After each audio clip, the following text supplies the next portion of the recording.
क्या आप जानते हैं, इस राक्षस का जन्म ही हनुमान जी के वध के लिए हुआ था, लेकिन नियति को कुछ और ही मंजूर था। जो हुआ उसने ब्रह्मांड को हैरान कर दिया। लक्ष्मण जी मूर्छित थे। हनुमान जी संजीवनी बूटी लेने के लिए हिमालय की ओर बिजली की गति से उड़ रहे थे। तभी लंकापति रावण ने एक कुटिल चाल चली।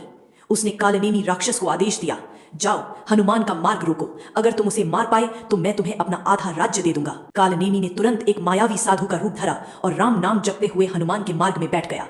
हनुमान जी, जो छल कपट से कोसों दूर थे, उस पाखंडी को असली साधु समझ बैठे। प्यास लगने पर जब हनुमान जी ने जल मांगा तो उस धूर्त ने कहा, वत्स, पहले उस सामने वाली नदी में स्नान कर लो, फिर मैं तुम्हें दिव्य दृष्टि दूंगा। हनुमान जैसे ही नदी में उतरे, एक विशालकाय मगरमच्छ ने उन पर हमला कर दिया। लेकिन हनुमान की शक्ति के आगे कौन टिक सकता था। उन्होंने पल भर में उस जीव का अंत कर दिया। मरते ही वो जीव एक सुंदर अप्सरा में बदल गया। उसने रोते हुए कहा, हे पवन पुत्र, सावधान, वो साधु नहीं, रावण का भेजा हुआ कालनेमी है। इतना सुनते ही हनुमान की आंखों में अंगारे दहक उठे।